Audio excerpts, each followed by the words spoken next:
보건복지부 차관 김강립입니다. 오늘 이 자리에서 짧게나마 그동안 코로나19의 상황을 같이 겪으면서 어떠한 평가를 받을 수 있는지, 그리고 아무래도 이 사안 자체가 굉장히 장기화되는 이러한 과정에서 어떠한 숙제를 아직도 가지고 있고 그 부분을 어떻게 대응해야 되는지에 대한 정부의 생각, 또 저희 보건복지부를 중심으로 해서 움직이고 있는 이러한 조직에 몸담고 있는 사람들이 가지고 있는 생각을 같이 좀 나누고자 합니다.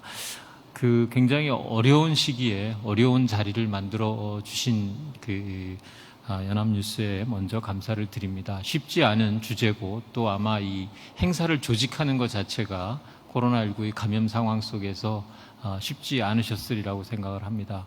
여러 가지 고려할 요소들도 많았고, 평소에 준비하시지 않았던 부분까지 세심하게 또 배려를 하셔야 됐기 때문에 아마 적지 않은 부담이 있으셨을 텐데, 오늘 강의의 내용, 또 그리고 여러 가지의 그 연자들의 구성을 봐도 굉장히 시기적절한 이러한 자리가 될 것으로 기대를 합니다. 오늘 제가 드리고자 하는 말씀은 짧게 저한테 허락된 한 30여 분 내의 시간 동안 그간 정부가 코로나19를 대응하면서 어떠한 평가를 내부적으로 하고 있는지, 그리고 이러한 평가를 기초로 해서 현재의 상황에서 정부가 고려하고 생각하고 있는 숙제는 무엇인지, 또 이 부분에 대한 저희들의 생각을 공유하고 여기 계신 참석자분들의 의견을 또 모아줄 수 있는 기회가 됐으면 좋겠습니다.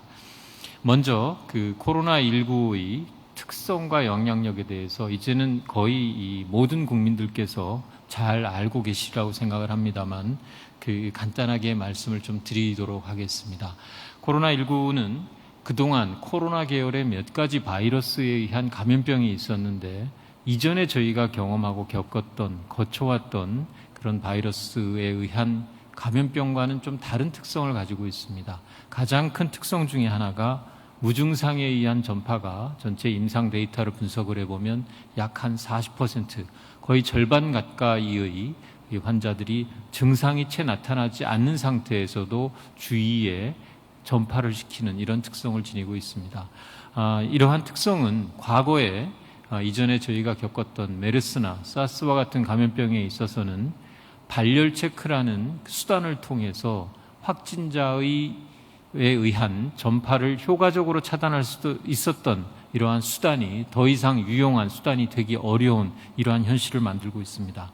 두 번째는 전파의 속도에 있어서 이전에 우리가 경험했었던 이러한 호흡기 질환 감염병 중에서는 가장 속도가 빠른 이러한 양상을 보이고 있습니다. 이로 인해서 초기에 환자를 발견한 이후의 차단의 조치에 있어서 미처 방역당국의 조치가 효과를 발휘하기 이전에 이미 다른 전파의 양상을 보이는 이러한 문제점을 보이고 있습니다. 그리고 치명률에 있어서도 대체로 이렇게 전파력이 빠르고 신속한 경우에는 치명률이 높지 않은 이러한 특성을 보이는 이러한 일반적인 감염병의 양상과는 달리 상대적으로는 높은 치명률을 보이고 있는 특성을 보이고 있습니다. 그래서 최근 계속 제가 슬라이드를 만들지가 좀 시간이 됐습니다만 이미 1000만이라는 세계적으로 감염이 있었습니다. 그리고 이 숫자 자체도 지금 50만 명 이상이 사망을 하고 있고, 그리고 세계 경제에 있어서도 이러한 높은 전파력으로 인해서 세계 경제에 미치는 영향이 매우 부정적으로, 그리고 과거 어떠한 세계적인 질병 이외의 에피소드를 포함한다 하더라도 이렇게 크게 광범위하게 영향을 미치는 경우가 적었었는데, 저희가 여러 가지의 전망이 있을 수 있습니다만 기본적으로 6% 이상의 마이너스 성장을 기록하는 경제에는 매우 부정적인 효과를 미치는 특성을 보이고 있습니다. 선진국을 포함한 대다수의 국가들이 이러한 상황에서 국가가 비상사태를 선포하는 이러한 일이 있었습니다. 그간 코로나19의 확산과 대응 과정을 보면 중국으로부터 최초 보고가 되고 그것이 중국과 인접한 교류가 많은 국가들, 우리나라를 포함해서 이러한 국가들에서 전파가 이어졌고 그 이후에 유럽으로 넘어가서 유럽의 많은 국가들이 감염과 그 다음에 미주 대륙으로 넘어가서 현재 미국, 캐나다 그리고 남미까지 그리고 다시 또 아시아로 이렇게 넘어오는 이런 사이클을 보이고 있습니다. 미국과 유럽 국가들이 상대적으로 좀 높은 치명률과 대규모의 확진자 수가 발생한 것에 비하면 초기의 아시아 국가들은 상대적으로는 치명률도 좀 낮았고 또 확진자 수도 좀 적었던 이런 측면들이 있습니다. 아직까지는 한국의 그 방역 대응에 대해서 이 방역 당국을 맡고 있는 사람 입장에서 보면 말씀드리기 굉장히 조심스러운 측면은 있습니다. 그러나 초기에 1차적인 그 대구 경북 지역을 중심으로 해서 발생했었던 이러한 상황을 통제하는 데 있어서는 비교적 국제적으로도 긍정적인 평가를 받고 있는 것이 사실이고 이 부분에 있어서는 상당히 여러 가지 시사할 만한 바가 있고 또 외국에서도 유사한 그러한 우리의 이 정책을 채택하는 이러한 모습을 보이고 있습니다만 현재 우리가 지금 이 코로나19의 와중에 어느 정도를 진행해 왔는지에 대해서는 아직도 의문입니다. 그래서 오늘 이러한 말씀을 드리면서도 지금 제가 드렸던 것은 지금까지의 우리 정부에 대한 이제 주로 정책의 또 수단에 대한 평가를 위주로 말씀을 드리고 그 이후에 아직 남아있는 과제에 좀 집중해서 고민을 할 필요가 있다라는 생각을 가지고 있습니다. 한국의 코로나19 대응에 대한 그 내용을 대부분 아시는 내용이라서 개략적으로만 말씀을 드리겠습니다. 지금 앞에 국무총리님께서 앉아 계셔서 제가 참 말씀드리기 조심스러운 측면도 있습니다. 그 초기에 저희가 1월 20일에 첫 번째 환자가 국내에서 인천공항에서 발견을 하고 또 우한에서의 이러한 폭발적인 증가를 계속 지켜보면서 저희가 경계로 격상을 하고 31번 환자 대구에서의 이 폭발적인 증가의 그 시그널을 보여주셨던 환자가 2월 17일 날 처음 나타났습니다. 그 이후 정부는 대구와 경북 지역을 중심으로 해서 특별 재난 지역으로 선포를 하고 총리를 중심으로 해서 모든 부처가 총력 대응을 하였습니다. 그래서 여기 그래프에서도 보시면 알겠습니다만 한동안은 하루 900명이 넘는 확진자가 발생하는 일도 있었고 3월 초에는 WHO도 글로벌 팬데믹 상황, 국제적인 그 팬데믹 선언을 한 바가 있습니다. 다만 초기의 이 여러 가지 뒤에 좀 자세한 말씀을 드리겠습니다만 정부와 지자체의 총력 대응 그리고 의료진의 헌신적인 이러한 노력 그리고 지자체 공무원들의 이 노력으로 이러한 폭발적인 증가세가 비교적 빠른 시간 안에 안정세를 가져왔고 그 사회적 거리두기라는 아마 처음 들어보셨을 이러한 개념을 정부에서 국민들께 요청을 드렸고 이 감염병의 특성상 개인의 방역 수칙이 동반되지 않으면 정부와 의료진만의 조치만으로 가능하지 않다라는 것을 잘 설명하면서 그에 따라서 비교적 안정세를 유지해 왔고 지난 5월 6일부터는 소위 일상과 방역을 조화롭게 운영하는 생활 방역 체계로 전환이 돼서 현재까지 이루고 있습니다. 물론 오늘의 상황에서도 오늘 발표된 내용을 보더라도 지역 감염의 숫자가 계속 20명 내지 40명을 왔다 갔다 하는 답답한 상황이 계속되고 있는 것이 현실입니다. 거기에다 최근에는 또 해외 유입의 사례도 적지 않게 발생하고 있어서 이러한 상황을 종합적으로 판단해 보면 지금 이러한 상황을 저희가 당분간은 가지고 갈 수밖에 없지 않겠냐라는 생각입니다.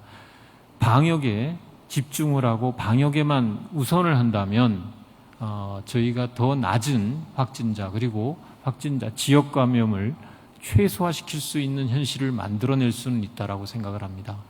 그러나 우리나라뿐만이 아니라 외국에서의 감염을 단기간 내에 줄일 수 없다면 또 외국과의 개방적 경제를 유지할 수밖에 없는 우리의 현실을 감안해 본다면, 외국에서의 감염을 완벽하게 차단하지 않는다면 지역사회의 통제만으로는 이러한 방역상의 성과를 단기간 내에 완벽하게 이뤄낼 수 없다라는 것이 기본적인 전제고, 이러한 전제를 발판으로 해서 생각을 해보면 현재 일상과 방역, 특히 일상에서 우리의 경제활동과 사회활동을 감당 가능한 이러한 수준에서 조화롭게 유지하는 것이 현재로서는 매우 중요한 당면 과제라고 생각이 듭니다.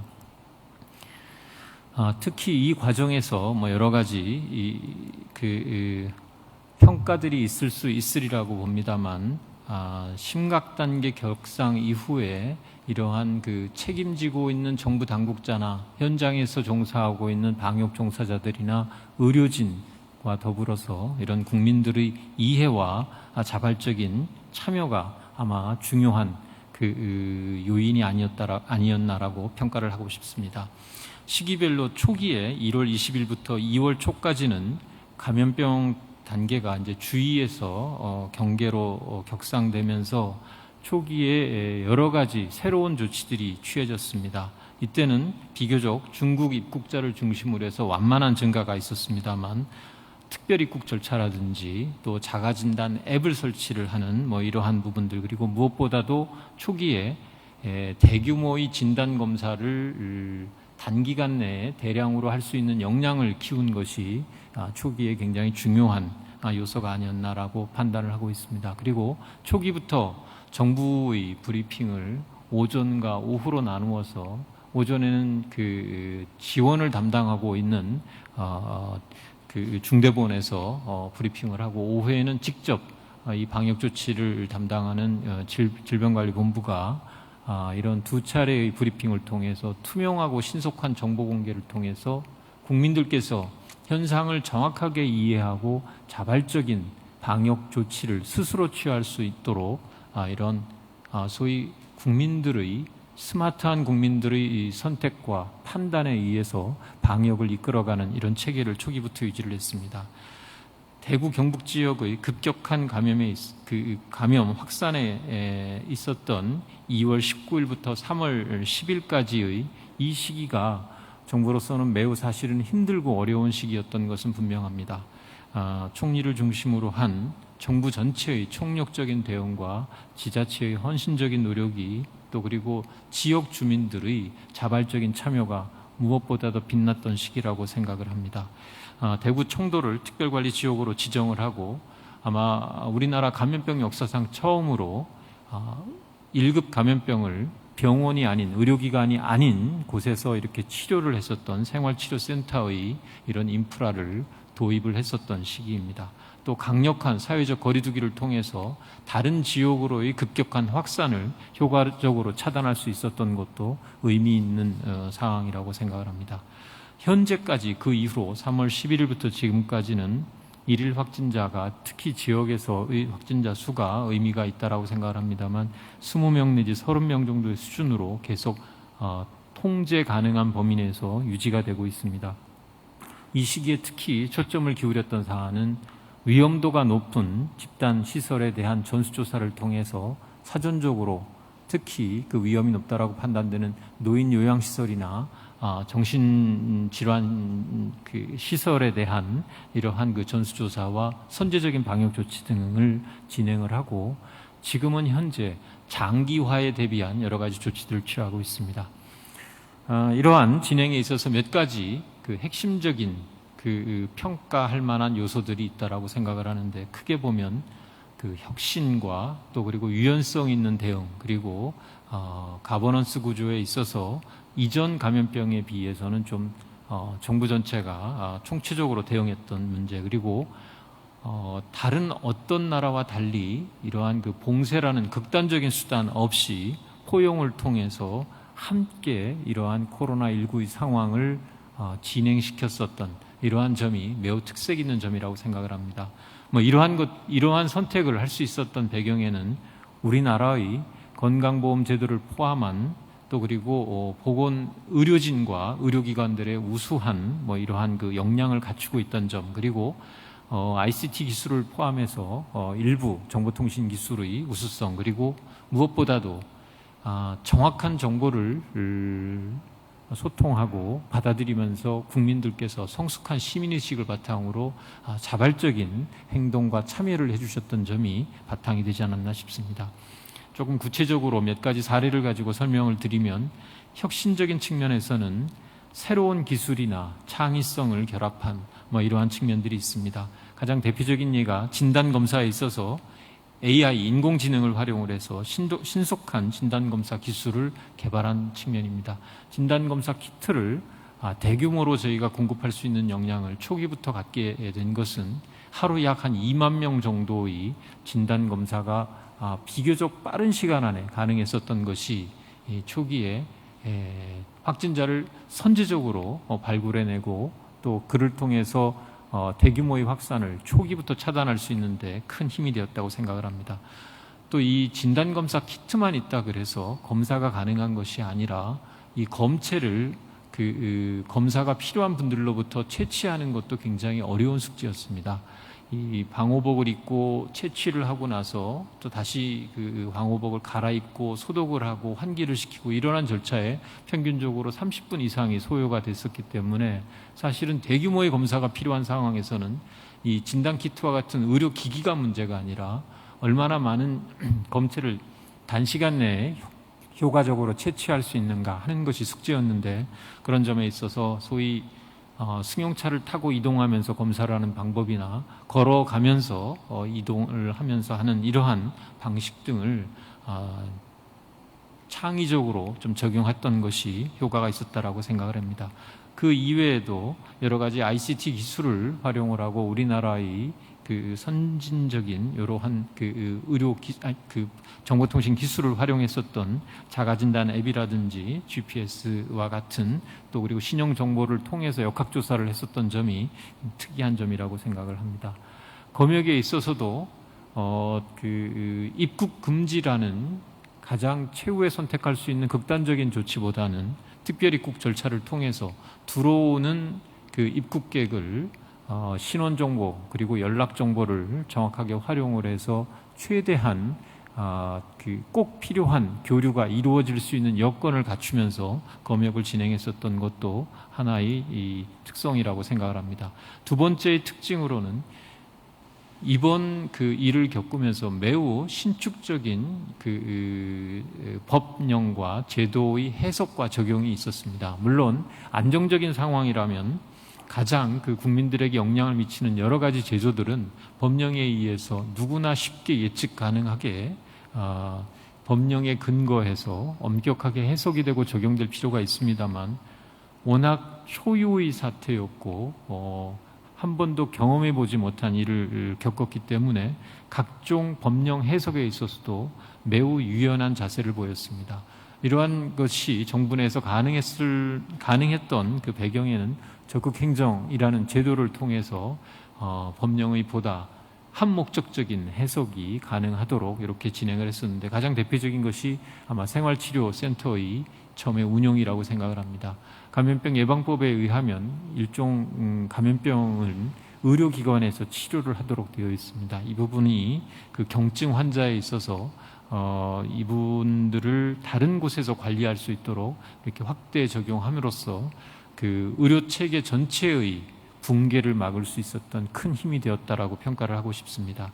또 의료기관과 만성질환자들을 있을 수 있는 감염으로부터 차단하면서도 동시에 이분들이 늘 복용을 해야 되는 이러한 약에 대한 처방을 보장하기 위한 제도의 하나로서 전화 상담과 처방을 코로나19의 감염병 상황에서 예외적으로 적용을 하는 조치를 신속하게 취했던 것도 상당한 도움이 되었다라고 생각을 합니다. 현재 약 5,000개소 정도의 의원급 의료기관이 포함된 이 의료기관에서 제가 정확한 숫자를 지금은 기억 못하는데 40만 건 이상의 이 처방이 이루어진 것도 상당히 특색 있는 면이라고 생각을 합니다.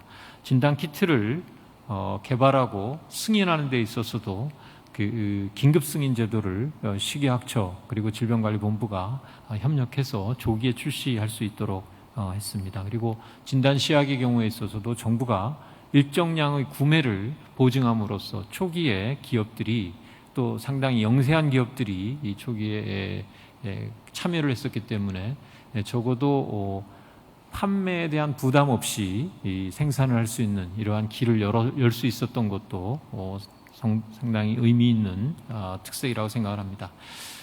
이번에 그 진행하는 과정에서 이 거버넌스 또 이 운영 체계에 있어서도 다른 그 이전의 방식하고는 좀 다른 방식으로 적용을 했었습니다. 그 우선 시행 초기부터 발생 초기부터 지금까지 방역과 관련된 모든 조치의 컨트롤 타워는 질병관리본부를 중심으로 해서 계속 유지를 해왔습니다. 다만 이것이 주의 단계로 넘어가면서부터는 보건복지부에 이러한 질병관리본부가 일종의 전투 역할을 담당한다면 그 전투를 효과적으로 수행할 수 있도록 그 필요한 물자나 자원이나 인력을 적시에 공급하고 또 여러 부처들하고의 협력을 통해서 해결해야 되는 문제들을 해결하는 이런 중앙사고수습본부, 중수본을 보건복지부에 설치를 해서 지금까지 운영을 하고 있고 심각 단계로 이제 최상위 단계로 넘어간 이후부터는 정부 전체가 같이 참여하는 방식으로 해서 운영을 했었습니다. 그리고 각 부처가 이러면서 여러 가지의 협력을 초기부터 적극적으로 지원을 했었기 때문에 그동안 초기에 인력이 부족했을 때는 군 인력을 포함해서 그리고 소방청이나 경찰청 또 그리고 지방자치단체의 여러 인력들이 즉각적으로 좀 대응하는 매우 신속하고 효과적으로 좀 대응했었던 점이 아마 이런 부분에서 상당히 긍정적 영향을 미쳤으리라고 생각을 합니다. 의사결정에 있어서도 지금까지 24시간 일주일 내내 가동하는 시스템이 운용되고 있습니다. 물론 장기화에 있어서 이것이 굉장히 큰 부담이고 숙제이기는 합니다만 현재 이러한 체제를 통해서 신속하고 언제라도 의사소통과 의사결정이 가능한 시스템을 운영을 해왔습니다. 그리고 정기적인 브리핑을 통해서 국민들의 이해를 즉각적으로 구하고 투명하고 신속한 정보 공개를 바탕으로 해서 국민들의 자발적 참여를 유도한 면도 주목할 만한 면이라고 생각을 합니다.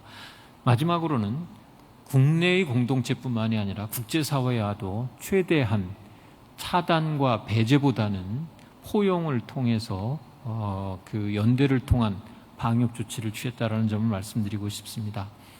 그 외국으로부터 들어오는 입국객을 꼭 필요한 경우에는 입국을 허용하는 방식을 원칙으로 해서 진행을 했습니다. 물론 이 과정에서 여러 가지 방역상의 어려움도 있었고 또 논쟁의 소지도 있었습니다만 특별 입국 절차 등을 통해서 필요한 필수적인 국제 교류가 계속 유지될 수 있도록 했고 또 필요한 경우에 특히 취약한 이런 집단 시설에 대해서는 별도의 그 보호구 등을 지원하는 조치 등 그리고 긴급재난지원금 등을 통해서 경제적인 조치들도 같이 진행을 했다라는 점을 말씀을 드리고 싶습니다. 그리고 현재 다른 많은 국가들에서 시행됐었던 봉쇄라는 조치가 소위 락다운의 조치가 국내에서는 아직 시행되지 않았었습니다. 이 점은 우리 국민 스스로가 함께 평가해 볼 만한 그런 일이라고 생각을 합니다. 즉 개인적으로는 4.15 총선을 거치면서 그 전에 많은 고민을 하고 여러 부처와 진지한 토론을 또 그리고 예행 연습도 해보고 많은 고민을 했었습니다. 그리고 과연 우리가 그 다른 어떤 나라에서도 코로나19 이후에 시행해 보지 못했던 지역적인 선거도 아니고 전국적인 선거를 이만한 규모의 인구를 가진 나라에서 과연 실행할 수 있을까에 대해서 많은 염려와 걱정이 있었습니다만 국민들의 자발적인 참여를 통해서 단 한 명의 이를 통한 확진자 발생 없이 무사히 총선을 치른 것은 앞으로 아직도 꽤 적지 않은 시간 남아있는 코로나19와의 싸움에서 우리 국민들이 함께 가져야 되는 자부심의 소중한 자산이라고 저는 말씀드리고 싶습니다. 그러나 역시 숙제는 많이 남아 있습니다. 특히 지금 가장 큰 숙제는 코로나19 사태가 곧 끝나지 않을 것이라는 장기화될 것이라는 것에 대한 두려움입니다. 그리고 국민들께서도 이제 상당한 피로감이 쌓여 있고 소위 코로나로 인한 정신적인 우울감이나 이러한 여러 가지 피로감을 호소하시는 국민들이 많기 때문에 장기화에 대비해서 어떠한 조치를 취할 것인가 하는 것이 우리 앞에 놓여진 중요한 숙제고 함께 풀어야 될 과제라고 생각합니다. 세계적인 대유행은 오늘 이 순간에도 계속되고 있습니다. 그리고 국내에서도 아직 감염 경로를 정확하게 파악하지 못하는, 그리고 저희들 방역망 내에 있지 않은 새로운 환자들이 계속 나오고 있는 것도 오늘의 현실입니다. 이러한 상황에서 그동안 총력을 기울이고 24시간 대응 체계를 가동했었던 것이 어느 정도 효과는 있었다고 할 수 있겠습니다만 과연 이것이 계속 가능하겠느냐, 그리고 치료제나 백신의 개발에 있어서는 적어도 일정한 시간이 소요될 수밖에 없는 이러한 측면에서 방역에 관한 인프라를 재정비해야 된다는 생각입니다. 오늘에도 국회에서 진행되고 있는 3차 추경을 통해서도 이러한 그 부분에 소요되는 재정적인 뒷받침이 가능해질 것이라고 생각을 합니다. 무엇보다도 이와 더불어서 고민해야 되는 부분이 의료 자원의 피로도입니다. 의료진들의 소진을 염려하고 있습니다. 지금까지 헌신적으로 현장에서 코로나19 환자의 진료와 또 검사를 위해서 노력해 주신 많은 분들이 계셨습니다만 앞으로도 이러한 것이 지속되기 위해서는 현재와는 다른 방식의 고민과 지원이 불가피하게 필요하리라고 생각을 합니다. 이를 위해서 중환자에 특히 집중된 치료 자원을 어떻게 갖추고 그리고 시도 간의 협업을 통해서 권역별 대응 체계를 갖추는 것이 중요한 숙제라고 생각을 합니다.